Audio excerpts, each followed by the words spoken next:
नमस्कार। स्वतंत्र शिवपुरी की चुनावी यात्रा में आज आपका स्वागत है। आज हम आपको यहाँ शिवपुरी जिले की 5 विधानसभाओं के बारे में विस्तृत चर्चा करेंगे और विस्तृत विश्लेषण हम आज दर्शकों तक पहुँचाने का प्रयास आज कर रहे हैं। इस विश्लेषण में हम बताएंगे कि 5 विधानसभा में आज राजनीति किस करवट बैठ रही है, किस का पलड़ा आज की स्थिति में भारी है और आज भारतीय जनता पार्टी और कांग्रेस दोनों ही जो दावेदार हैं वह किस हद तक अपना यहाँ दावेदारी दिखा रहे हैं और क्या प्रयास कर रहे हैं। इस पूरी चर्चा के लिए आज हमारे साथ 2 एक्सपर्ट यानी जो वरिष्ठ पत्रकार हैं आज हमारे साथ यहाँ हमारे स्टूडियो में मौजूद हैं, जिसमें अशोक कोचेटा जी जो वरिष्ठ पत्रकार हैं, साथ ही तरुण सत्ता के स्थानीय तरुण सत्ता के संपादक हैं और उसके साथ ही हमारे साथ जो दूसरे पत्रकार हैं आदरणीय अशोक अग्रवाल जी, ये न्यूज़ 18 के पत्रकार हैं और वरिष्ठ पत्रकारिता का इन्हें बड़ा अनुभव है। हम विस्तृत चर्चा करेंगे और इनसे जानने का प्रयास करेंगे कि शिवपुरी जिले में राजनीति किस तरह से यहाँ चल रही है और यहाँ क्या आकलन यहाँ बैठ रहा है। तो सबसे पहले मैं अशोक दोनों का यहाँ स्वागत करता हूँ। धन्यवाद जी। सबसे पहले मेरा जो सवाल है अशोक कोचेटा जी से सवाल है कि यहाँ शिवपुरी जो ज़िला है, शिवपुरी ज़िले में 5 विधानसभा में पहले विधानसभा जो है पिछोर का टिकट लगभग दोनों ही पार्टियों से लगभग तय माना जा रहा है। भारतीय जनता पार्टी ने अपना प्रत्याशी प्रीतम लोधी को यहाँ से घोषित कर दिया है, जबकि दूसरी ओर जो अपराजय योद्धा जो है केपी सिंह कक्काजू, वो दूसरी तरफ से कांग्रेस की तरफ से यहाँ उम्मीदवार उनकी घोषणा होना बाकी है। अब उस कंडीशन में पिछोर की क्या स्थिति है? पिछोर विधानसभा क्षेत्र सीट जो है कांग्रेस की सिर्फ सीट मानी जाती है। 1993 से लगातार केपी सिंह जी यहाँ से विजयी हो रहे हैं। सबसे पहले उन्होंने उस समय के जो राजस्व मंत्री लक्ष्मीनारायण गुप्ता हैं उनको पराजित किया था। उसके बाद 93 का चुनाव जीते, वो 98 का चुनाव जीते, 2003, 2008, 2013 और 2018। लेकिन सबसे जोरदार उनको संघर्ष उन्हें 2018 में करना पड़ा, जबकि प्रीतम लोधी जिनको कि अभी बीजेपी ने अपना उम्मीदवार घोषित किया, उन्होंने उनसे चुनाव लड़ा और बड़ी मुश्किल से केपी सिंह जी 5000 वोटों से चुनाव में विजयी हुए। इस चुनाव में भी पिछोर विधानसभा क्षेत्र के परिणाम पर सभी की नज़रें रहेंगी, क्योंकि पिछले चुनाव में हार के कारण पिछले चुनाव में जो जो प्रीतम लोधी की जो पराजय हुई थी, उस पराजय की दाग को धोने के लिए प्रीतम लोधी दृढ़ प्रतीक नजर आ रहे हैं। लेकिन अभी उन्होंने कुछ समय पहले ब्राह्मण समाज के खिलाफ एक टिप्पणी कर दी थी। इससे उस क्षेत्र का जो ब्राह्मण मतदाता है वो उनके खिलाफ में है और अभी भी लगातार ऐसा लग रहा है कि ब्राह्मण मतदाता उनके पक्ष में नहीं आया है। तो इस चुनाव में हालांकि मतलब क्या नाम है, समीकरण जो केपी सिंह के पक्ष में दिख रहे हैं, इसलिए भी दिख रहे हैं क्योंकि एंटी इंकम्बेंसी फैक्टर सरकार के खिलाफ है, इसलिए भी उनके पक्ष में समीकरण दिख रहे हैं। लेकिन यदि ब्राह्मण मतदाताओं की नाराजगी को प्रीतम लोधी दूर करने में सफल हुए तो इस क्षेत्र से बड़ा जोरदार संघर्ष देखने को मिल सकता है और काफ़ी नज़दीकी मुकाबला देखने को मिल सकता है। अब हमारे साथ यहाँ जो स्टूडियो में अशोक अग्रवाल जी हमारे साथ मौजूद हैं। अशोक जी, हम ये जानने का प्रयास करेंगे कि प्रीतम लोधी ने ब्राह्मणों को लेकर एक बेहद भद्दा और कमेंट्स एक किया था, जिसको लेकर पूरे मध्य प्रदेश में कई उन पर FIR हुई। इसके साथ ही प्रीतम लोधी पर लगातार ये आरोप रहे हैं कि वह एक दबंग छवि के या यूँ कहें कि ये अपराधी की छवि के व्यक्ति है। उसके बावजूद भी भारतीय जनता पार्टी ने एक ऐसे व्यक्ति को वहां से फिर से उम्मीदवार बनाया है जिसके ऊपर लगभग 56 के लगभग केस दर्ज है। इसके बारे में आप क्या कहेंगे? देखिए, मैं आपको बता दूं कि प्रीतम लोधी जो इस बार कैंडिडेट बनाए गए हैं, पहले तो मैं अशोक कोचेटा जी और आप दोनों की बात में थोड़ा सा संशोधन करूंगा कि जो प्रीतम लोधी का बयान था वो केवल ब्राह्मण के खिलाफ नहीं था। उन्होंने जो बयान दिया था संतों के खिलाफ, संतों को लेकर उन्होंने बयान दिया था, तो उसका अपन कहेंगे रोज सिर्फ ब्राह्मणों में ये कहना शायद ठीक नहीं है। ब्राह्मणों में कुछ ज्यादा हो सकता है, लेकिन अधिकांश ऐसे वर्ग में उसका विरोध है, उस बयान का विरोध है जो भागवत कथा में जाते हैं, सुनते हैं, इस तरह के कार्यक्रम सभी समाज कराते, केवल ब्राह्मण समाज नहीं कराता। गद्दी पर अवश्य अधिकतर ब्राह्मण समाज का ही कोई प्रतिनिधि संत के रूप में होता है, ये एक अलग बात है। तो उस बयान की अगर अपन मायने देखें तो वो ब्राह्मण सर्व समाज के खिलाफ था और उसके बाद जब उनको पार्टी ने निकाला उसके बाद जिस तरह से उन्होंने पार्टी नेतृत्व के प्रदेश अध्यक्ष और प्रदेश सरकार के गृह मंत्री जैसे पदों पर बैठे नेताओं के खिलाफ जो बयानबाजी की, उसके बावजूद भी अगर भारतीय जनता पार्टी को मजबूरी के चलते उन्हें पहले पार्टी में लेना पड़ा, फिर उन्हें अपनी पहली सूची में पिछोड़ से स्थान देना पड़ा, तो वो मुझे लगता है कि भारतीय जनता पार्टी को बहुत कोई ऐसी मजबूरी रही कि इतने समय पुरानी पार्टी है, इतना अच्छा उनका हिसाब किताब है। लोधी समाज की देखें तो वहीं पर पिछोड़ का ही न प्रभाव पड़ रही है। भैया साहब लोधी जैसे कद्दावर नेता वहां मौजूद हैं, उसके बावजूद मजबूरी बस आज भी वो जिस तरह से जिस वेशभूषा में वो घूम रहे हैं, जैसा कि आपने आपराधिक पृष्ठभूमि का जिक्र किया, तो उनकी आपराधिक पृष्ठभूमि भरी पड़ी है। उनका जो इतिहास है एक पन्ने में नहीं आ पाता, इतना उनका क्राइम रिकॉर्ड है। उसके बावजूद अगर भारतीय जनता पार्टी, जिसे हम कैडर बेस्ड पार्टी, वो स्वयं पार्टी नेतृत्व और पार्टी के कार्यकर्ता कैडर बेस्ड पार्टी बताती है, और उसके बाद पार्टी नेतृत्व ब्राह्मण समाज का हो या संत समाज का हो, ऐसे टिप्पणी करने के बाद पहले पार्टी से निकालना, फिर मजबूरी पर उन्हें टिकट देना, तो ये मैं समझता हूँ कि भारतीय जनता पार्टी का सही निर्णय नहीं है। और भारतीय जनता पार्टी को केवल पिछोड़ी नहीं, इस पांचों विधानसभा और से सटी हुई जो विधानसभा है उन पर भी इसका प्रभाव देखने को मिल सकता है। जी, आपने स्पष्ट रूप से बताया कि ये ब्राह्मण और संत समाज को लेकर उन्होंने जो टिप्पणी की। अच्छा, इसमें एक बात और निकल के सामने आई, जब उन्हें भारतीय जनता पार्टी से 6 साल के लिए निष्कासित किया गया, उसके बाद उन्होंने भारतीय जनता पार्टी के खिलाफ ही बड़ा मोर्चा खोल दिया। अब मोर्चा खोलने के बाद उन्होंने OBC महासभा और इसके साथ ही कई अन्य दलों में जाके और भीड़ इकट्ठा करने का प्रयास किया, और इसी के प्रेशर में आके संभवतः भारतीय जनता पार्टी बैकफुट पे आई और उन्होंने ये कदम उठाया। परंतु उसके बावजूद भी अशोक जी एक स्थिति और वहाँ निर्मित ये हुई है कि भारतीय जनता पार्टी का जो गमछा है, गमछे की स्थिति ये है कि वो गले में गमछा भारतीय जनता पार्टी का डाले हुए हैं, साथ में अगर अपन कहेंगे तो सिर पे उन्होंने नीला दुपट्टा डाला हुआ है, जिसे लेकर कई तरह के सवाल उनको लेकर उठाए जा रहे हैं। इस संबंध में क्या आपकी राय है? नहीं, असल बीजेपी ने जो उनको टिकट दिया वो दबाव में टिकट दिया। भारतीय जनता पार्टी के खिलाफ उन्होंने लगातार बयानबाजी की, लेकिन भारतीय जनता पार्टी ने देखा कि अभी तक केपी सिंह के खिलाफ जितने भी लोगों को चुनाव लड़ाया गया वो बड़ी बुरी तरह से पराजित हुए। भैया साहब लोधी लेकिन नज़दीकी जो मुकाबला है वो स्वामी प्रसाद प्रीतम लोधी ने ही किया। इस कारण से मतलब बीजेपी ने उनको मतलब टिकट दिया, तो बीजेपी प्रेशर में कहीं ना कहीं दिखती है। और जहाँ तक उनका वो नीले गमछे का सवाल है, तो हो सकता है उनकी इस तरह की वेशभूषा हो, या फिर उन्होंने सोच रखा होगा यार बीजेपी से मुझे निकाला जाए तो मैं दूसरी पार्टी में या बसपा से जिसमें मैं शरण ले सकूं, इसलिए ये उनकी मानसिकता हो सकती है।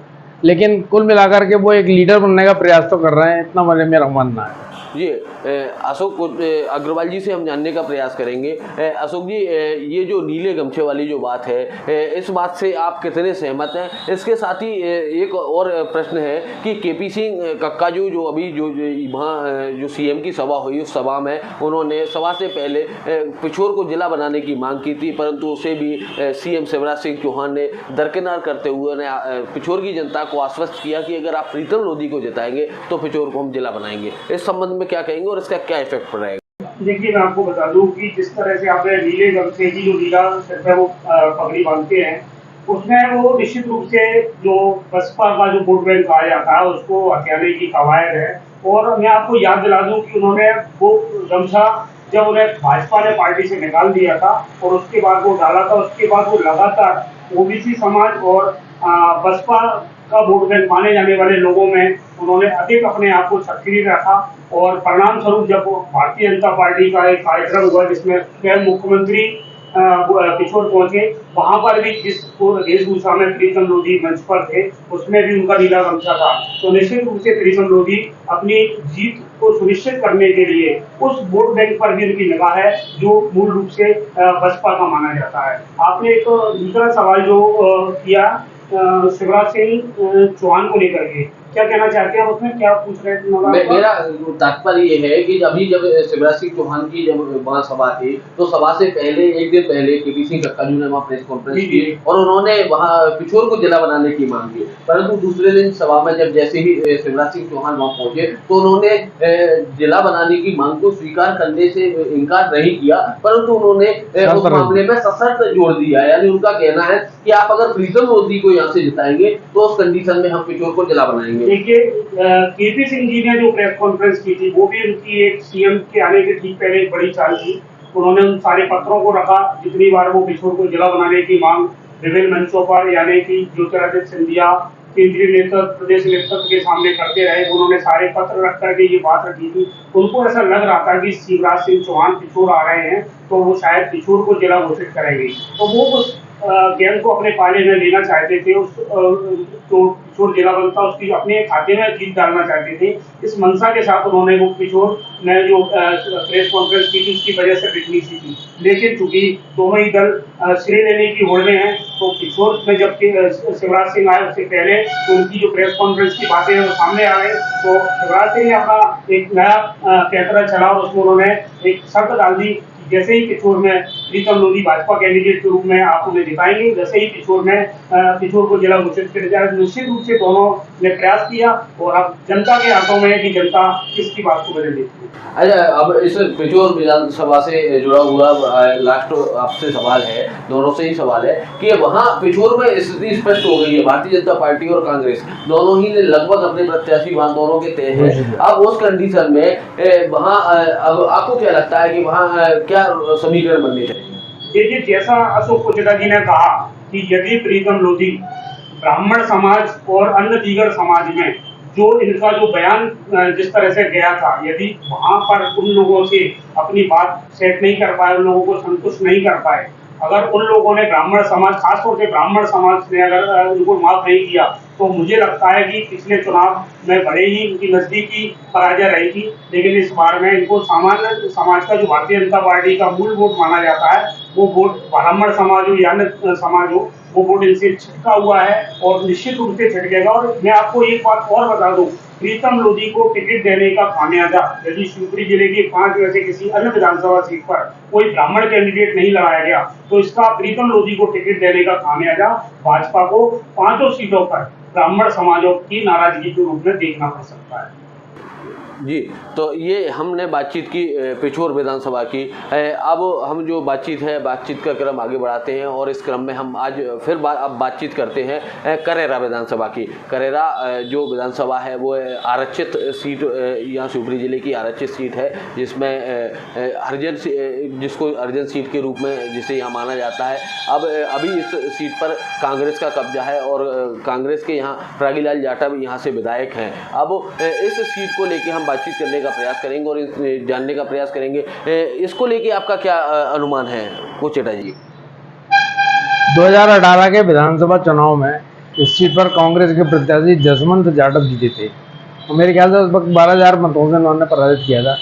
उस वक्त तो भाजपा के जो बागी प्रत्याशी रमेश खटीक भी खड़े हुए थे, लेकिन उसके बाद 1.5 साल बाद जब उपचुनाव हुआ तो वहीं जसवंत जाटव 30-32,000 मतों से चुनाव में पराजित हो गए थे। तो अभी तक करेरा में किसी भी दल ने अपने प्रत्याशी की घोषणा नहीं की है, लेकिन जहाँ तक मेरा मानना है कि कांग्रेस के प्रत्याशी प्रागीलाल जाटव ही रहेंगे और भाजपा यहाँ से रमेश खटीक को चुनाव लड़ाएगी।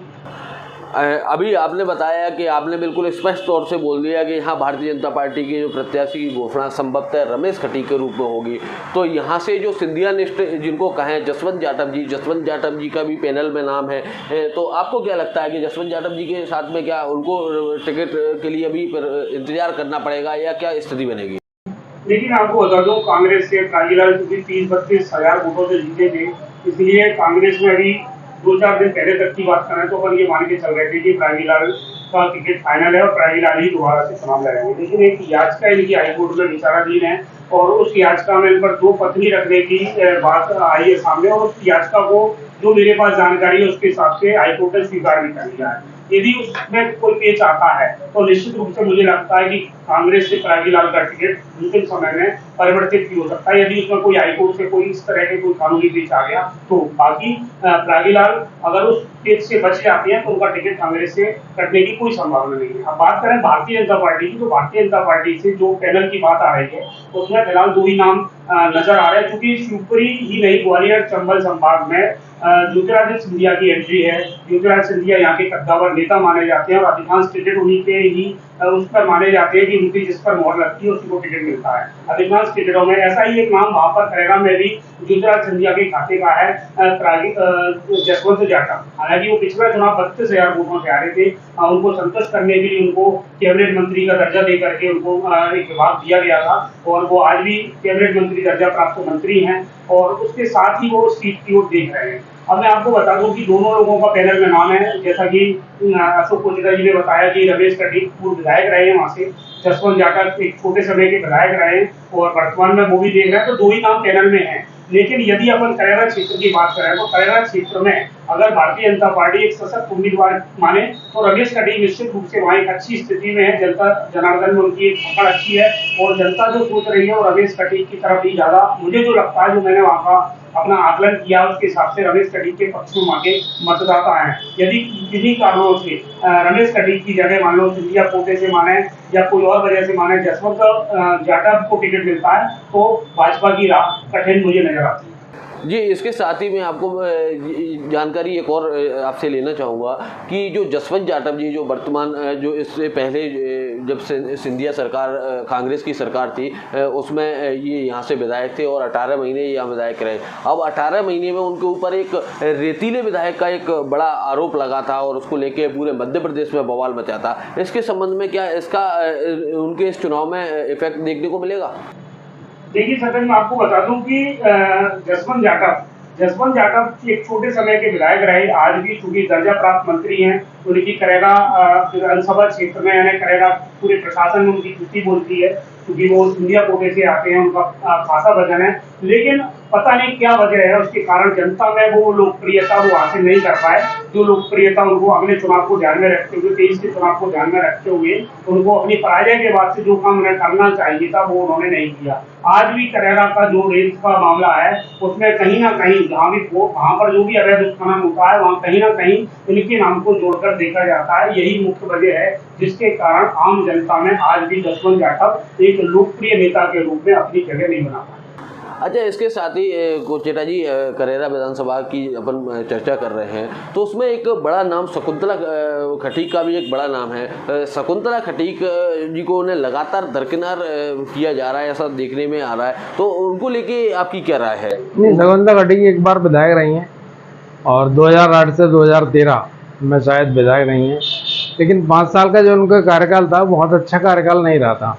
जनता उनके कार्यों से, उनके व्यवहार से त्रस्त थी और उनके जो पुत्र वगैरह थे उनका अवैध जो खनन माफिया में उनकी संलिप्तता थी, इस कारण मतलब जनता उनसे खुश नहीं है और जनता चाहती भी नहीं कि वो यहाँ से चुनाव लड़ाएं। हालांकि उन्होंने टिकट के लिए काफ़ी हाथ पैर मार रही हैं। कांग्रेस से अगर उन्हें टिकट का आश्वासन मिले तो वह कांग्रेस में जाने के लिए भी तैयार हैं ये वाले, लेकिन मुझे लगता नहीं है कि उनको टिकट मिलेगा।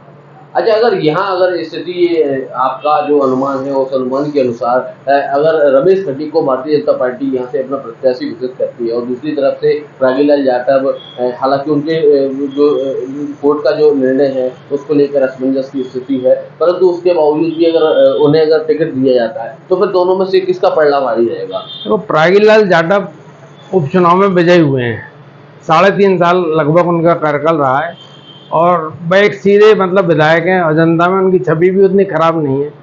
हालांकि ये ठीक है कि वो मतलब उतने काम नहीं कर पाए, उसका एक कारण ये भी रहा कि उनकी सरकार नहीं थी।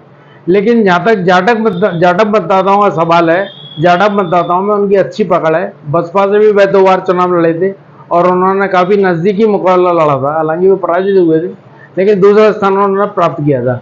करेरा विधानसभा क्षेत्र में 35,000 के लगभग जाटव मतदाता हैं, सबसे ज़्यादा जाटव मतदाता हैं, तो उनकी जो बिगनिंग होगी वो 35,000 मतों से होगी, ये मानिए। उसके अलावा अन्य जाति के मतों की बात अलग है। और जहाँ तक रमेश खटीक का सवाल है तो रमेश खटीक भी एक सीधे विधायक हैं, जनता में उनकी छवि अच्छी है, अलोकप्रिय नहीं है उन पर भ्रष्टाचार के कोई आरोप नहीं है, लेकिन उनकी जाति के जो मतदाताओं की संख्या है वो कम है, 4,000-5,000 मतदाता हैं। लेकिन एंटी इनकम्बेंसी फैक्टर जरूर मतलब इस वक्त बीजेपी के खिलाफ में है। इस कारण से इस विधानसभा क्षेत्र में काफ़ी जोरदार मुकाबला देखने को मिलेगा और ऊँट किस करवट बैठेगा ये कहना बहुत मुश्किल है। ये आपने ये बातचीत सुनी, लेकिन प्रत्याशी दोनों बहुत अच्छे हैं जी। कोई शक नहीं। तो ये इन्होंने स्पष्ट कर दिया है कि दोनों प्रत्याशी करेरा में अच्छी स्थिति में हैं, दोनों ही बिल्कुल साफ़ सुथरी छवि के लिए जाने जाते हैं। अब हम हमारी जो यात्रा है वो हम कोलारस विधानसभा में आपको लेके चलते हैं। कोलारस विधानसभा को लेकर हमारा सवाल है कि कल कोलारस विधानसभा के वर्तमान विधायक वीरेंद्र रघुवंशी ने अपनी भारतीय जनता पार्टी से इस्तीफा दे दिया है। इस इस्तीफा के बाद पूरे मध्य प्रदेश की राजनीति में हड़कंप मच गया है। इसको लेके आपका क्या कहना है? देखिए, मैं आपको बता दूं कि वीरेंद्र रघुवंशी कोलारस के वर्तमान भाजपा विधायक हैं, उनका टिकट कटना तय था। और मैं आपको बता दूं, जिस दिन वो सिंधिया जी इस पार्टी में भारतीय जनता पार्टी में आए थे, मैं ऐसा मानता हूं कि तभी से ये तय हो गया था कि वीरेंद्र रघुवंशी को अगली बार यहाँ से टिकट नहीं मिलेगा, ये बिल्कुल तय था। उसके बावजूद वो लगातार प्रयास करते रहे। उन्होंने दिल्ली जाकर के सिंधिया जी से मुलाकात करी, प्रदेश नेतृत्व से भी लगातार संपर्क में रहे। लेकिन पिछले माह एक कोर कमेटी की बैठक जो भोपाल में हुई, उस बैठक का उनको बड़ा खामियाजा भुगतना पड़ा। जिस ढंग से उस बैठक में प्रदेश ही नहीं बल्कि राष्ट्रीय नेतृत्व, वहाँ से भी काफी लोग आए थे, बड़े प्रदेश के जो प्रभारी हैं वो भी उस मीटिंग में मौजूद थे। उस मीटिंग में जिस तरह की उनकी बातचीत रही, जिस टोन के लिए वो जाने जाते हैं, उसी टोन की उस कोर कमेटी की बैठक में उनकी जो बातचीत रही, और बातचीत का अंत करते करते वो हाथ जोड़ करके बैठक से भी बाहर निकल आए थे। मैं आपको बता दूं सत्येंद्र जी की कांग्रेस में कुछ भी हो सकता है, लेकिन भारतीय जनता पार्टी में आज भी अनुशासन के लिए बहुत काफी कुछ वहाँ अनुशासन का पाठ पढ़ाया भी जाता है और उस पर अमल भी किया जाता है। तो वो जो उनकी कोर कमेटी की बैठक रही, उसके बाद लगभग ये संकेत क्लियर हो गए थे कि कोलारस से अब इनको टिकट नहीं मिलेगा। हालांकि लगातार जो सर्वे की बात आ रही है उसमें भी ये माना जा रहा है कि वहां पर कोलारस में इनकी जो लोकप्रियता है वो कम हुई है, और कोलारस में ये सर्वे में भी फिट नहीं बैठ रहे, ये भी कहा जा रहा है।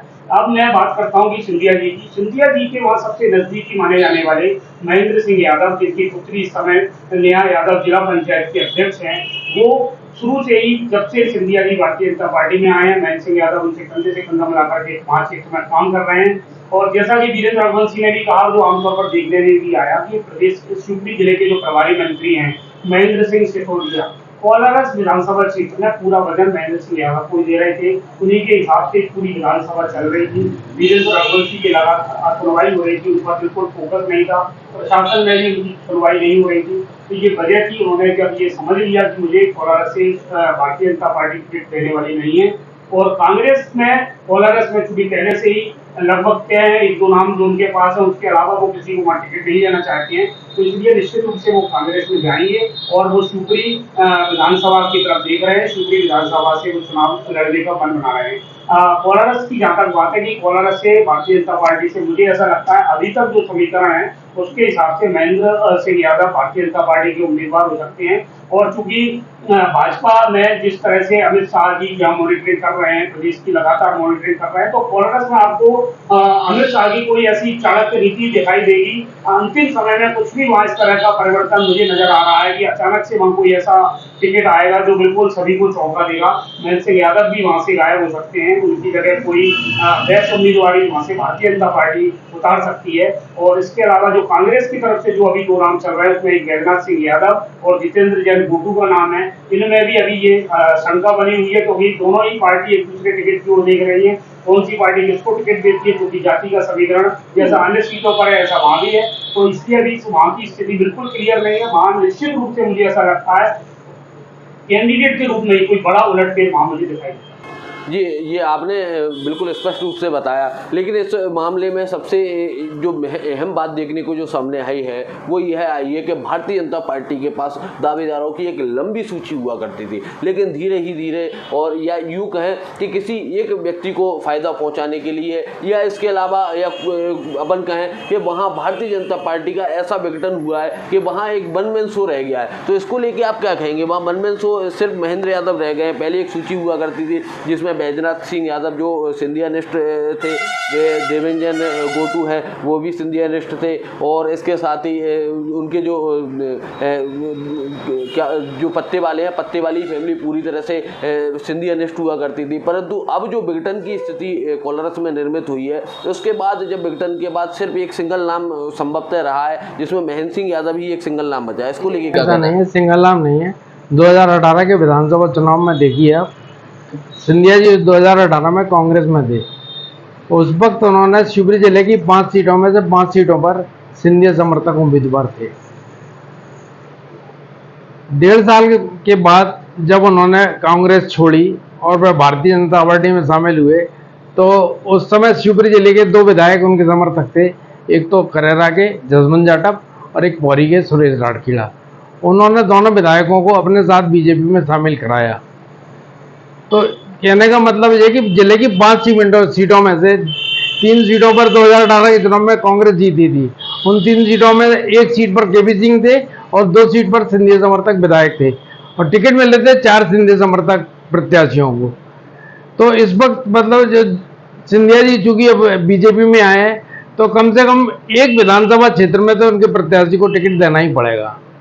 यहाँ तक पौरी का सवाल है, पौरी में सुरेश राठौड़ जो लोक निर्माण राज्य मंत्री हैं, वो भी बीजेपी में है और वहाँ से टिकट के प्रबल दावेदार हैं।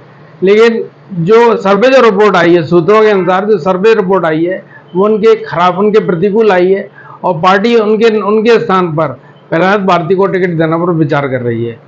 तो जसवंत जाटव को भी टिकट नहीं मिलेगा, पौरी से अगर सुरेश राठौड़ को टिकट नहीं मिलेगा, शिवपुरी से मिलेगा नहीं। शिवपुरी में यशोधराय सिंधिया है, पिछोर प्रत्याशी घोषित कर ही दिया है। तो अब बची कोलारस सीट, तो एक सीट पर सिंधिया समर्थक प्रत्याशी को टिकट देना ही होगा।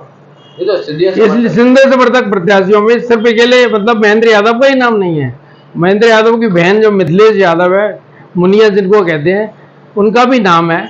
वो जनपद पंचायत की अध्यक्ष रह सकी है और बहुत विनम्र है, और तुलनात्मक रूप से अपने भाई की तुलना में अधिक विनम्र है। जबकि 1.5 साल का इनका जो कार्यकाल रहा है महेंद्र यादव का, तो बड़ा अहंकारिक कार्यकाल रहा है। जनता इनके कार्यों से असंतुष्ट रही है, व्यवहार भी इनका ठीक नहीं रहा है।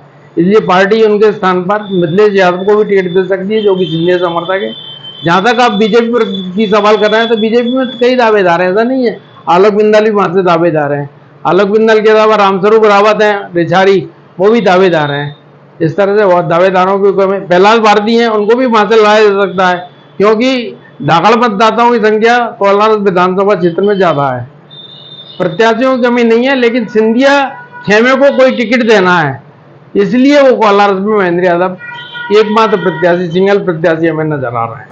तो अब जो अगर अपन बात करें कि यहाँ जो दल बदल की जो शुरुआत हुई है वो कोलारस विधानसभा से हुई है। जो सबसे खास बैजनाथ सिंह यादव सिंधियानिस्ट सबसे खास माने जाते थे, उन्होंने सबसे पहले यहाँ बगावत की ताल ठोकी और उन्होंने भोपाल जाकर कमलनाथ के सामने कांग्रेस की सदस्यता ली है। अब इस तरह से उसके बाद ये एक फैशन सा कोलारस विधानसभा से चला और पूरे शिवपुरी जिले में यहाँ चलता गया है। लगातार एक के बाद एक भारतीय जनता पार्टी के विकेट गिरते जा रहे हैं। इसको लेके आपको क्या लगता है कि ये राजनीति की जो इस तरीके की राजनीति की शुरुआत कोलारस से हुई है, अब इसका क्या इफेक्ट यहाँ कोलारस में देखने को मिलेगा? नहीं, असल में उन्होंने ये आरोप लगाया कि भारतीय जनता पार्टी में मतलब हमारी उपेक्षा हो रही थी, हमको उतना महत्व नहीं मिल रहा था, इसलिए हमने भारतीय जनता पार्टी छोड़ी। लेकिन सही बात ये थी कि वो अपने नेता से ज्योतिरादित्य सिंधिया से नाराज थे। सिंधिया खेमे में उनको उतना महत्व नहीं मिल रहा था और टिकट प्राप्ति की इनको कोई आसान नजर नहीं आ रही थी। इनको लग रहा था कि कोलारस से सिंधिया जी अगर टिकट दिलवाएंगे तो महेंद्र यादव को दिलाएंगे या उनकी बहन को दिलाएंगे, हमें यहाँ कोई संभावना नहीं है। इसलिए टिकट की आशा में ही वो कांग्रेस में शामिल हुए। अच्छा, इसके साथ ही अब हम बातचीत करेंगे जिले की पोहरी विधानसभा की। पोहरी विधानसभा जो सबसे ज़्यादा चर्चित विधानसभा रही है, यहाँ से अभी वर्तमान में राज्य मंत्री जो सुरेश राठौड़ हैं वो यहाँ से विधायक हैं और वह 2018 के जो चुनाव में हैं उसमें यहाँ विधायक बने। अब वह कट्टर सिंधिया समर्थक माने जाते हैं, परंतु आज की जो परिस्थिति है, आज का जो परिदृश्य है वो पूरी तरह से बदल गया है। आज उनके जो संकट है, मंत्री होने के बावजूद भी उनके जो टिकट पर संकट के बादल मंडरा रहे हैं, इसके बारे में क्या कुछ राय है? देखिए, मैं आपको बता दूं, पहले तो मैं आपको ये बता दूं, जैसा कि पुंजिका जी बता रहे थे कि शिवपुरी जिले की 5 विधानसभा सीटें हैं। 5 विधानसभा सीटों पर सिंधिया समर्थकों के पार्टी में आ जाने के कारण यहाँ पर जो सबसे ज्यादा खपा है वो है मूल भाजपा, जो बरसों से इसके झंडे और डंडे उठाता रहा है, वो काफी नाराजगी महसूस कर रहा है। यहाँ तक बात है एक विधानसभा सीट की, एक विधानसभा सीट यदि कांग्रेस में सिंधिया लिस्ट भाजपा ही को टिकट दे दिया जाता है तो चल जाएगा, लेकिन यदि कांग्रेस की तरह करेगा और पौरी में भी सिंधिया लिस्ट भाजपा को टिकट दिया जाएगा तो जनता तो दूर की बात है, पहले आम जनता और कार्यकर्ता जो भाजपा का मूल कार्यकर्ता है उसमें ही बड़ी नाराजगी सामने आएगी। तो निश्चित रूप से 5 टिकट में से 1 टिकट तो दिया जा सकता है। 1 से अधिक टिकट अगर सिंधिया लिस्ट भाजपाइयों को दिए गए तो यहाँ पर मूल भाजपा के जो कार्यकर्ता हैं वो पार्टी को खासा नुकसान पहुंचा सकते हैं। भले ही वो साइलेंट रहते हैं, वो कांग्रेस की तरह चिल्लाते नहीं है, लेकिन वो साइलेंट रूप से वो अपना काम कर देंगे। ये अगर अधिक टिकट सिंधिया कोटे से दिए जाते हैं तो उसका मैं आपको बड़ा नुकसान बता रहा हूँ। अब आपको मैं बता दूं, पौरी विधानसभा में जो सुरेश राठौड़ जो वहां से विधायक है, राज्य मंत्री है, लोक निर्माण विभाग के राज्य मंत्री हैं, अगर 5 विधानसभा में अगर बात करें तो सबसे ज्यादा अगर कोई इस समय सबसे ज्यादा किसी का विरोध है, अगर किसी भाजपा विधायक का विरोध है तो वो विरोध है सुरेश राठौड़ का। उनकी स्थिति ये है कि वहां पर ये तक कहा जा रहा है, आम जनता में और कार्यकर्ताओं में ये तक बात है कि सुरेश राठौड़ को भारतीय जनता पार्टी का टिकट देना मतलब ये है कि कांग्रेस को सीट सौंप देने के बराबर माना जा रहा है। इसीलिए और जो भी पार्टी ने भी जो सर्वे कराया, जो दूसरे सर्वे जो हमारे पास जो सर्वे रिपोर्ट आ रही है उसके हिसाब से हर सर्वे में वो बाहर है, मतलब इतनी बुरी स्थिति में है कि उनके टिकट पर विचार भी किया जाना मुनासिब नहीं समझा जा रहा है। अब बात करते हैं, क्योंकि वो पूरी तरह से जातीयता वाली सीट है, वह धाकड़ बाहुल्य सीट है, तो हमेशा से वहां धाकड़ टिकट देने पर विचार किया जाता है, क्योंकि बड़ा वोट बैंक 33 से 40 हजार धाकड़ वहां निवास करते हैं। तो अब वहां पर विकल्प के तौर पर अगर देखा जाए तो वहां अगर धाकड़ कैंडिडेट की बात की जाए तो निश्चित रूप से कैलाश भारती वहां बहुत ताकतवर कैंडिडेट है अगर भारतीय जनता पार्टी की नजर में बात की जाए तो, और उसके अलावा वहां कोई विकल्प नहीं है अगर धाकड़ प्रत्याशी के रूप में देखा जाए। हाँ, क्योंकि वहां पर अभी वर्तमान में सिटिंग विधायक भारतीय जनता पार्टी का, तो ऐसा भी माना जा रहा है कि कांग्रेस की जो पहली सूची आएगी उसमें पौरी से टिकट का ऐलान हो जाएगा।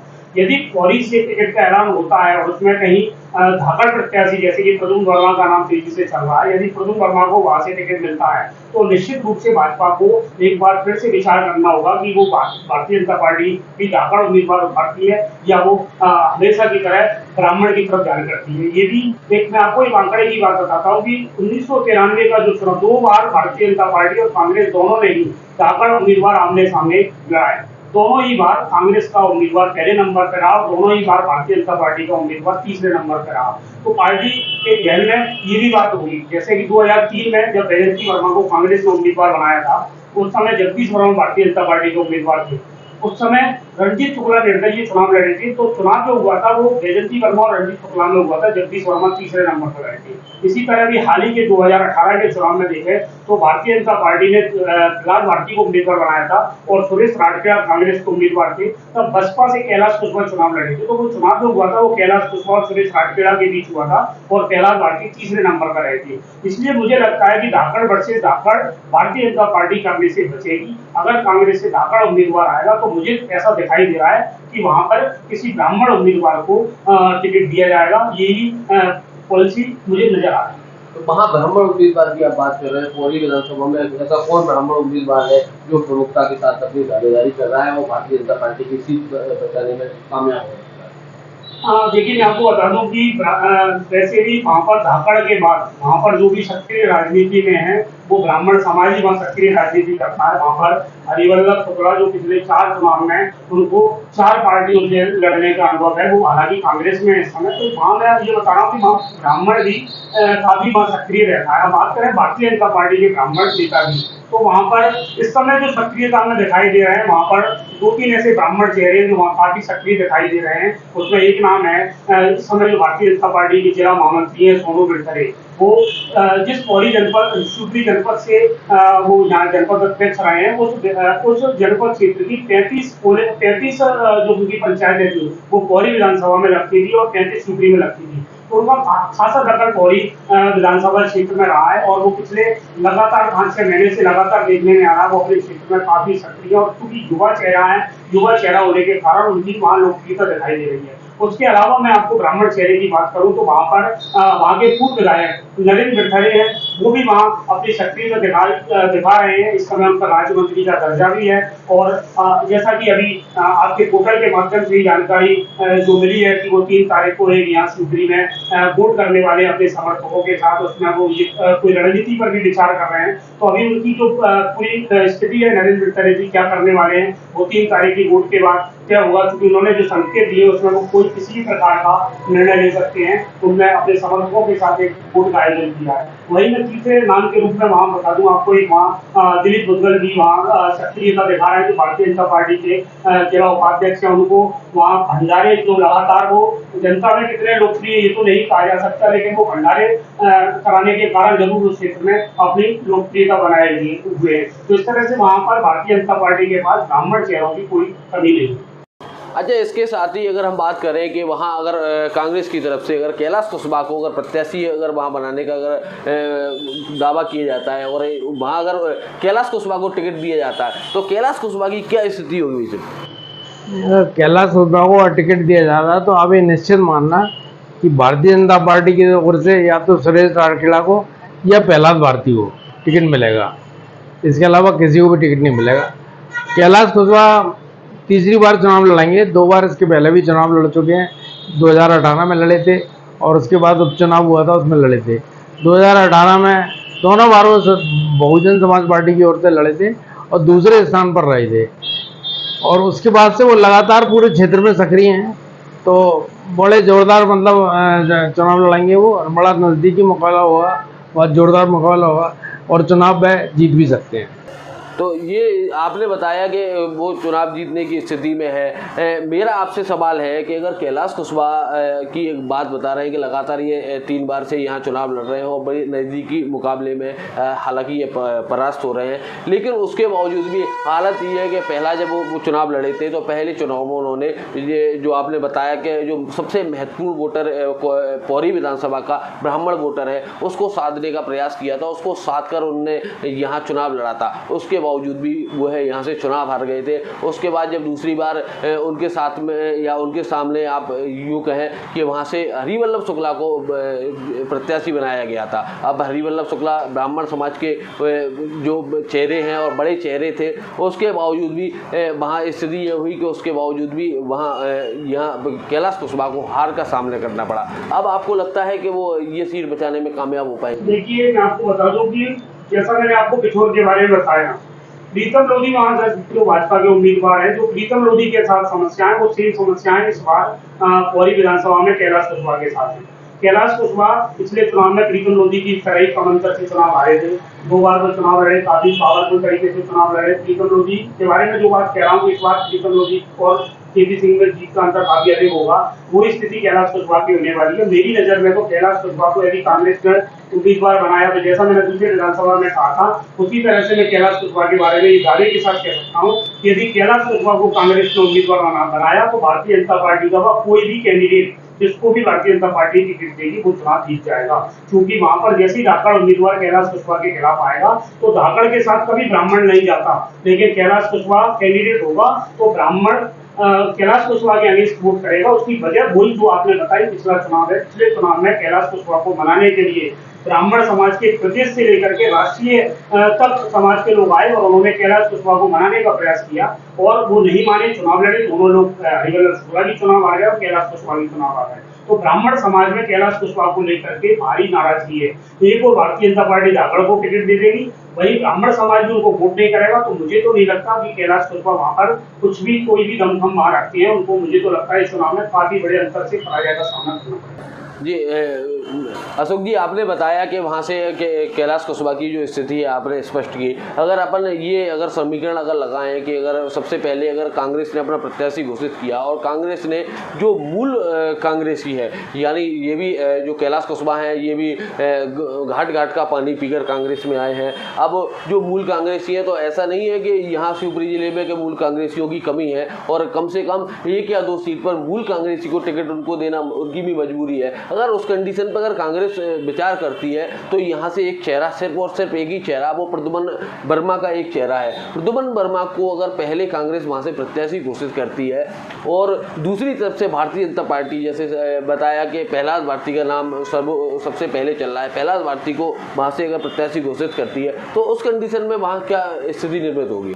देखिए, मैं आपको बता दूं, प्रद्युम्न वर्मा और प्रहलाद भारती, मेरी जो जहाँ तक जानकारी है उसके हिसाब से वो नजदीकी रिश्तेदार हैं।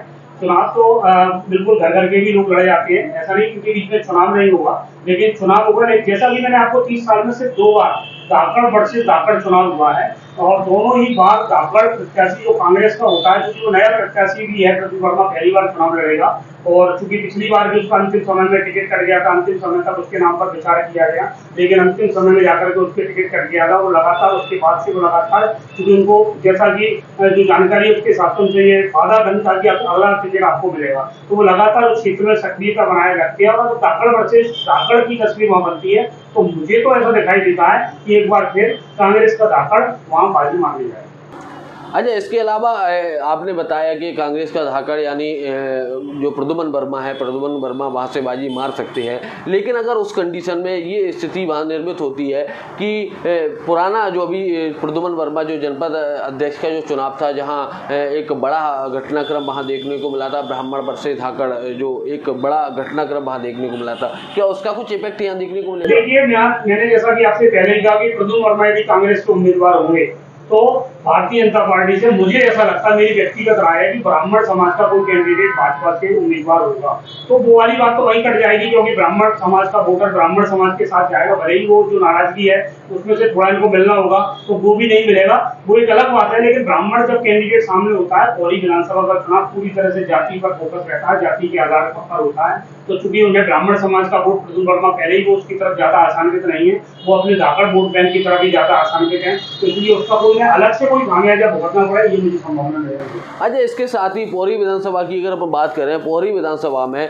जो गेम चेंजर के रूप में जो पार्टी रहती है वो बीएसपी रहती है। बीएसपी तय करती है कि किसका पलड़ा भारी होना है और या क्या स्थिति वहाँ निर्मित होनी है। अगर इस चुनाव में बीएसपी ने अपनी उपस्थिति दर्ज कराई और अच्छे स्तर से अगर उपस्थिति दर्ज कराई और एक कोई बड़ा चेहरा अगर बीएसपी को वहाँ से अगर मिलता है तो वहाँ का समीकरण फिर बिल्कुल बदल जाएगा। इसके बारे में आपका क्या ख्याल है? बीएसपी करेरा और पौरी 2 विधानसभा सीटें ऐसी हैं जहाँ भारतीय जनता बीएसपी का बहुत अच्छा प्रभाव है। बीएसपी कैंडिडेट के तौर पर कैलाश खुशबा वहाँ से चुनाव लड़ चुके हैं और करेरा से तो बीएसपी के जो बघेल हैं, लखन सिंह बघेल, वो विजयी भी रहे हैं। लेकिन हम पिछले 5 साल में देखने में आया है कि बीएसपी बहुत कमज़ोर हुई है। बीएसपी का संगठन कमज़ोर हुआ है, राष्ट्रीय स्तर पर और प्रदेश स्तर पर कमज़ोर हुई है और पौड़ी विधानसभा क्षेत्र में भी बीएसपी की जो सक्रियता है वो नज़र नहीं आ रही है। तो मुझे नहीं लगता कि अब बीएसपी का कोई ज़्यादा असर पड़ेगा, लेकिन बीएसपी जितनी भी ज़्यादा मजबूत होगी और बीएसपी कैंडिडेट जितने अधिक वोट लेगा उसका नुकसान कांग्रेस को उठाना पड़ेगा और इसका फ़ायदा बीजेपी को मिलेगा।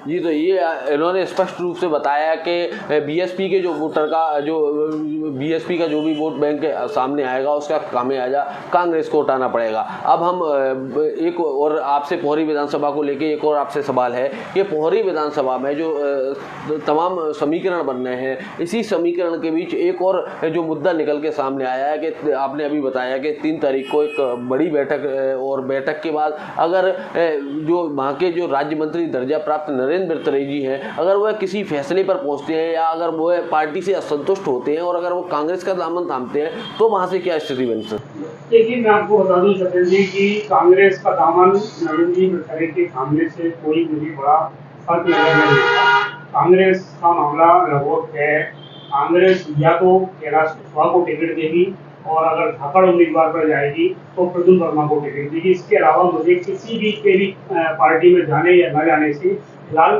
कोई परिवर्तन होता नजर नहीं आ रहा। जहाँ तक कि नरेंद्र बिरतरे जी की जो बैठक है उसकी बात है, नरेंद्र आपके पोर्टल पर ही मैंने पहली बार देखा है कि उनके आपके पोर्टल पर वो कहते हुए नजर आ रहे हैं कि मैं अपने समर्थकों के साथ बैठक लेकर के किसी निर्णय पर पहुंचूंगा। और वर्तमान में वो भारतीय जनता पार्टी की सरकार में राज्य मंत्री दर्जा प्राप्त हैं, तो इसलिए मुझे कोई ऐसा तो दिखाई नहीं दे रहा है कि वो कोई पार्टी छोड़ने वाले या कुछ हैं। वो तो सिर्फ इतना ही मुझे दिखाई देता है कि प्रेशर पॉलिटिक्स जिसे कहते हैं, वो ही मुझे इतना ही नजर आता है। जी, तो ये आपने स्पष्ट रूप से बताया कि नरेंद्र बरतड़े जी की जो उनका जो आंकड़ा है वो 3 तारीख के बाद निर्धारित होगा कि वह आखिर अपने किस फैसले पर पहुंचते हैं। अब हम सबसे अहम और सबसे महत्वपूर्ण बिंदु शिवपुरी विधानसभा को लेकर हम बातचीत करते हैं। शिवपुरी विधानसभा में यहाँ बताऊँ कि यहाँ यशोधरा राजे सिंधिया यहाँ लगातार यहाँ से विधायक रही हैं। इसके साथ ही अब जो कल की जो पार्टी में परिवर्तन की जो लहर हुई है, उस लहर के बाद वीरेंद्र रघुवंशी का नाम यहाँ एकदम से उभर के सामने आया है। इसको लेके क्या आपकी राय है, क्या लगता है आपको? शिवपुरी विधानसभा क्षेत्र का यहाँ तक सवाल है, यहाँ बीजेपी का मजबूत आधार है। 1990 से भारतीय जनता पार्टी लगातार सीट पर चुनाव जीत रही है। यदि 1.5 साल उपचुनाव को यदि हम छोड़ दें तो 1990 से लेकर 2018 तक 7 चुनाव बीजेपी जीती है।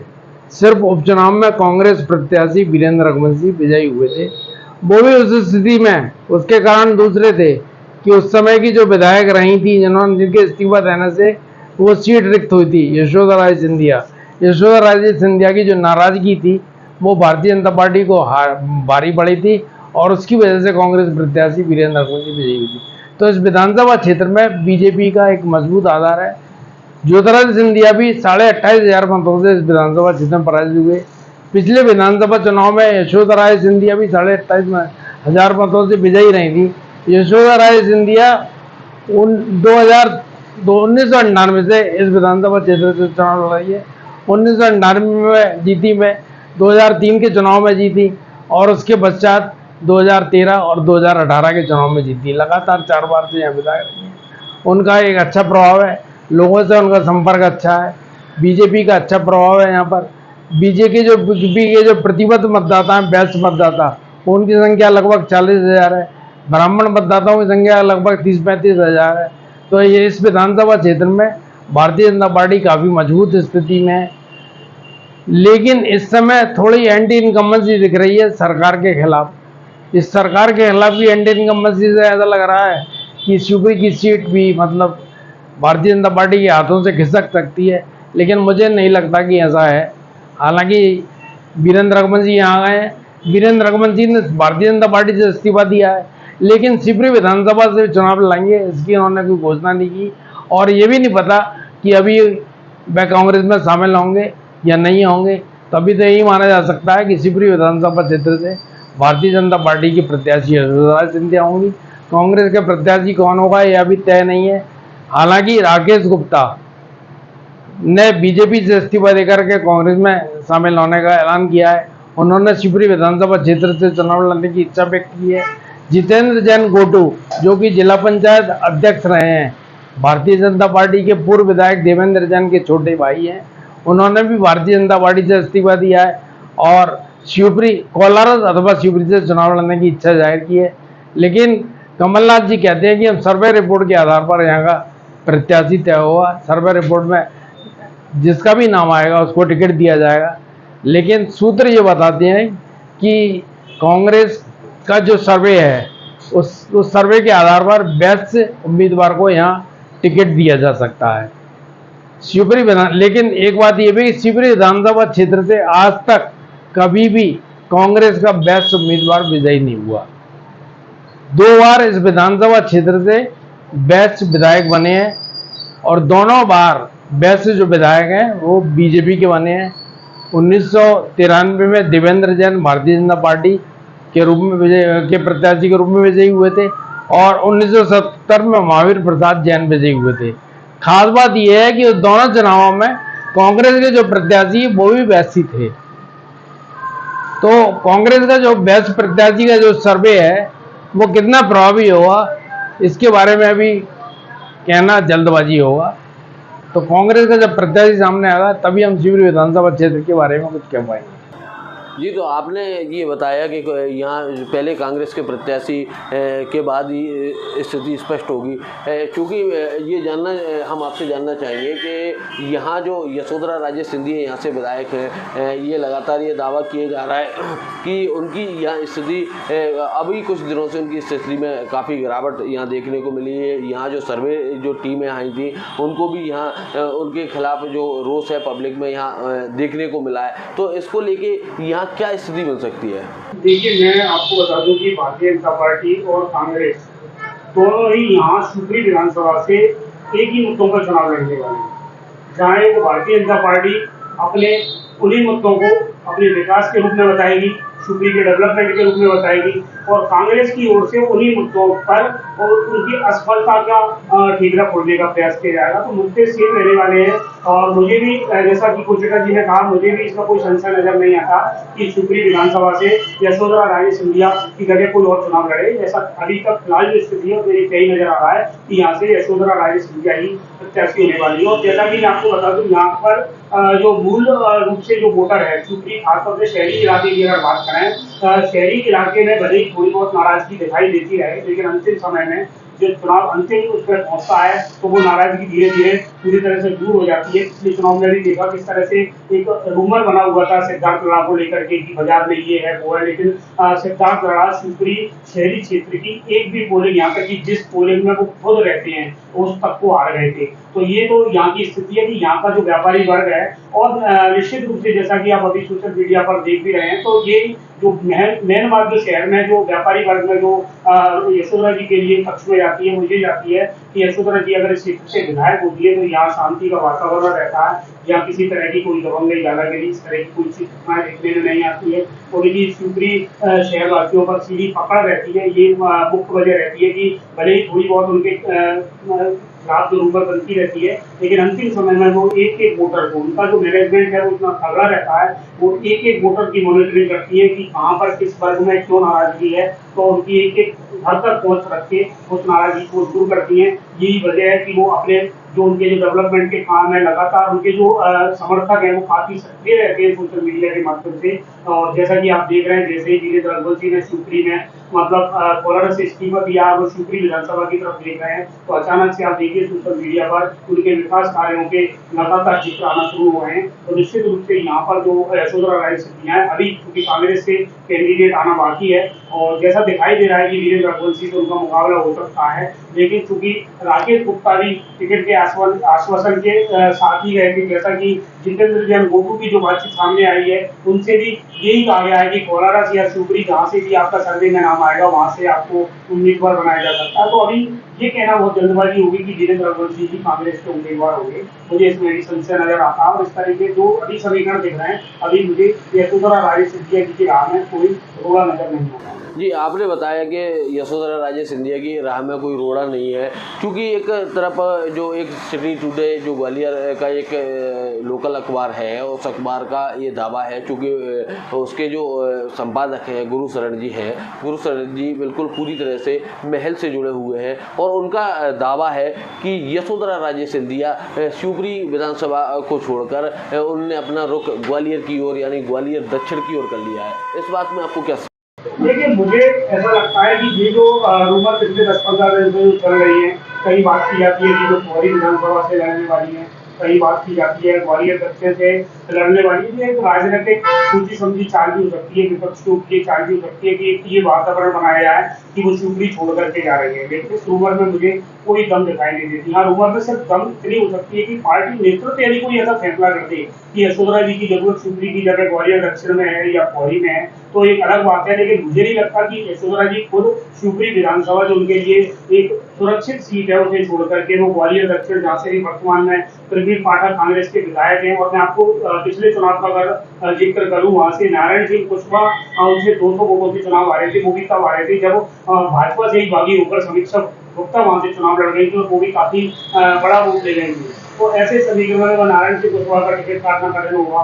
नारायण सिंह कुशवाहा का टिकट कटेगा तो निश्चित रूप से वो बागी होंगे। तो ऐसी स्थिति में मुझे ग्वालियर दक्षिण की तरफ इनका रुख करने का कोई कारण नहीं दिखाई देता। हाँ, सिर्फ इतनी सी बात अवश्य है कि अगर प्रदेश नेतृत्व तो पार्टी कोई फैसला करती है और उनको कहीं शिफ्ट करती है तो अलग बात है, बल्कि मुझे ऐसा कतई नहीं लगता कि यशोधरा राजे सिंधिया वो कहीं शिफ्ट हो गया। जी, तो ये आपने बताया कि यशोधरा राजे सिंधिया बिल्कुल पूरी तरह से आपके अनुसार यहाँ से कहीं भी और दूसरी विधानसभा सीट से चुनाव नहीं लड़ेंगे। लेकिन यहाँ की जो स्थिति है, यहाँ की लगातार जो विरोध के स्वर जो लगातार नगर पालिका चुनाव को लेकर उठ रहे हैं और लगातार लोगों का आरोप है कि यहाँ जो यशोधरा राजे सिंधिया ने स्थानीय चुनाव में हर वार्ड में हस्तक्षेप रहा, जिसका खामियाजा उन्हें यहाँ उठाना पड़ सकता है। इसको लेकर आपकी क्या राय है? यशोधरा राजे सिंधिया की पहली पसंद शिवपुरी है। शिवपुरी विधानसभा क्षेत्र से वो किसी अन्य विधानसभा क्षेत्र में जाएंगी मुझे नहीं लगता है। जहाँ तक उनकी आप नगर पालिका के जो क्रियाकलाप हैं उन क्रियाकलापों के कारण जनता की नाराज़गी के बारे में सवाल पूछ रहे हैं, तो मुझे लगता है कि इसमें उनका कोई दोष नहीं है। नगर पालिका की जो नाराज़गी है उसके लिए जहाँ की जो जनता है नगर पालिका को जिम्मेदार ठहराती है और इसमें यशोधरा राजे को जिम्मेदार नहीं ठहराती। और यशोधरा थोड़ी बहुत अगर नाराज़गी भी है तो यशोधरा राजे में इतने गट्स हैं कि उस नाराज़गी को मैनेज कर लेती है। एक एक व्यक्ति से उनका संपर्क है, एक एक व्यक्ति से जीवन संपर्क है, एक एक व्यक्ति को वो नाम लेकर के जानती हैं और कहाँ क्या नाराज़गी है, जब तक चुनाव होगा तब तक वे सारी नाराज़गी को दूर कर लेंगी, ऐसा मेरा विश्वास है। तो ये जो आपने बताया कि नाराज़गी को वो दूर करने का उनमें गट्स है और वो जानती हैं कि नाराज़गी को, मतदाता की नाराज़गी को कैसे दूर किया जाए। परंतु इसी बीच एक और जो अहम प्रश्न है, ये जनता की ओर से ये प्रश्न है कि यशोधरा राजे सिंधिया यहाँ से शिवपुरी से अगर चुनाव लड़ने की तैयारी में है तो अभी विगत कुछ दिनों से यहाँ देखने को मिल रहा है कि यशोधरा राजे सिंधिया के लगातार यहाँ दौरे कार्यक्रम तय हो रहे हैं, उसके बावजूद वो दौरे पर नहीं आ रही हैं। जबकि पूरे मध्य प्रदेश में चुनावी हाट शुरू हो गई है और लगातार यानी सीएम शिवराज सिंह चौहान भी अपने विधानसभा क्षेत्र में जाकर अपने कार्यकर्ता या अपने जो जनप्रतिनिधि हैं उनको मनाने या जुटाने, उनको सब सेट करने में, उनकी फील्डिंग सेट करने में जुट गए हैं। परंतु यशोधरा राजे सिंधिया का भी कहीं कोई अता पता नहीं है। तो ये भी एक बड़ा सवाल है और ये जो उनकी अन्यंत्र जाने की जो बातचीत हो रही है उसको बलवती कर रहा है। इसके बारे में क्या? नहीं, ऐसा नहीं है। हर 7 दिन में, 10 दिन में, 15 दिन में वो ही आती हैं। हाँ, 10 दिन से वो भी नहीं आई है। उसका एक कारण ये है कि पर्यवेक्षक यहाँ आए थे जसपाल जी, तो उन्होंने चाहा होगा कि उनको फ्री होकर के काम करने दिया जाए, इसलिए नहीं आई है। अभी 4 तारीख का शायद उनका कार्यक्रम बना है, 4 तारीख को वो आएंगी। तो ये आपने बताया कि 4 तारीख को आएंगी और ऐसी सिचुएशन नहीं है। तो अगर ये माने कि राकेश श्यामलदास गुप्ता को अगर यहाँ से अगर पार्टी अगर विचार करती है, चूँकि क्या है वैसे समाज से वो संपर्क रखते हैं और संभवतः जब अपन बात कर रहे हैं तो इस बातचीत में ये निकल के क्लियर सामने आया है कि एक ब्राह्मण प्रत्याशी और एक वैश्य समाज का प्रत्याशी किसी एक को दोनों में से भारतीय जनता पार्टी को टिकट देना पड़ेगा। तो उस कंडीशन में कांग्रेस या भारतीय जनता पार्टी दोनों समाजों को मैनेज करने के लिए क्या प्रयास करेगी? देखिए, मैं निश्चित रूप से जैसा कि आपको मैंने बताया कि जैसे कि लोधी की छोड़ के उन्होंने भारतीय जनता पार्टी ने लोधी को वहाँ से जीत किया है। केपी सिंह को वहाँ से कांग्रेस के लिए निर्विवाद नाम था, वो तो भले लिस्ट में नाम आए या ना आए, वो तो क्या नाम है निचोड़ से। इसी तरह करेगा चूंकि सुरक्षित सीट है, वहाँ पर कोई किसी अन्य समाज का कोई जगह नहीं बनती है। तो अब बात आती है कोलाघाट, शिवपुरी और पौरी भी धाकड़ और ब्राह्मणों के बीच में जुड़ने वाली सीट है, तो वो वहाँ से धाकड़ और ब्राह्मण ही मैंने होने हैं। इसके अलावा वहाँ कोई जगह नहीं। तो जगह जो वैश्य की बात की जाए तो वैश्य या तो कोलाघाट या शिवपुरी, दो ही जगह है। अगर यहाँ पर जैसे भी जो भी अभी संभावना दिखती है कि यशोधरा जी बीजेपी के उम्मीदवार होगी, तो निश्चित रूप से यहाँ मुझे ऐसा दिखाई देता है यहाँ से वैश्य उम्मीदवार, ज्यादातर वैश्य उम्मीदवार कांग्रेस से आ सकता है और वैश्य नहीं आएगा तो ब्राह्मण की तरफ भी यहाँ रुख कर सकती है कांग्रेस। इसी तरह जो कोलाघाट में जिस तरह के समीकरण तेजी से बदलते घटनाक्रम है, तो मुझे लगता है कि जिस तरह से महेंद्र यादव की उम्मीदवारी भाजपा से तय है, उस तरह मुझे लगता है कांग्रेस वहां पर अगर शिवपुरी में नहीं दे पाती है तो कांग्रेस वहां पर जितेंद्र जैन गोटू के रूप में टिकट दे करके वहां पर बैठक को मैनेज करने का प्रयास कर सकती है, क्योंकि गोटू जैन वहां एक ऐसा नाम हो सकते हैं, क्योंकि वहां पर जो महेंद्र यादव की जो नाराजगी है वो बैजनाथ सिंह यादव का अगर किसी से विरोध है तो सिर्फ महेंद्र यादव को हारा हुआ देखना चाहते हैं। वीरेंद्र रघुवंशी की जहां तक बात करें तो वीरेंद्र रघुवंशी की नाराजगी भी सिर्फ महेंद्र यादव से, क्योंकि वो उन्होंने जैसा कि इस्तीफा देते समय कहा कि वो महेंद्र यादव और महेंद्र सिंह सिसोदिया से खासे परेशान हुए। तो मुझे लगता है कि अगर गोटू जैन को वहां पर कांग्रेस ने उम्मीदवार बना दिया तो वो महेंद्र सिंह यादव के लिए काफी मुश्किल कैंडिडेट साबित हो सकते हैं, क्योंकि बैजनाथ सिंह और वीरेंद्र रघुवंशी दोनों का साथ जितेंद्र जैन गोटू को मिल सकता है। तो इस नजरिए से वैश्य और ब्राह्मण को मैनेज करने के लिए दोनों ही पार्टी के पास पर्याप्त स्पेस है, और यदि वो जैसा कि भाजपा यदि ब्राह्मण को मनाना चाहती है तो उसे पौड़ी की तरफ देखना होगा, और वैश्य को मनाना चाहती है तो उसे कोलारस और शुद्धि की ओर ध्यान देना होगा। यदि यशोधरा जी वैसे तो मुझे कहीं कोई संभावना नहीं लगती वो शिवपुरी से शिफ्ट होगी, अगर प्रदेश नेतृत्व ने इन्हें कहीं शिफ्ट किया तो निश्चित रूप से यहाँ भारतीय जनता पार्टी से उस स्थिति में वैश्य उम्मीदवार आ सकता है। तो ये आपने सुना चुनावी विश्लेषण में हमारे जो विशेषज्ञ हैं, विशेषज्ञों ने स्पष्ट तौर पर पूरी पांचों विधानसभाओं के बारे में बिल्कुल स्पष्ट रूप से बताया है कि यहाँ आज की जो राजनीति है, आज की राजनीति का परिदृश्य क्या है वह स्पष्ट रूप से बताया, और एक एक बिंदु पर बहुत गंभीर रूप से चर्चा हुई।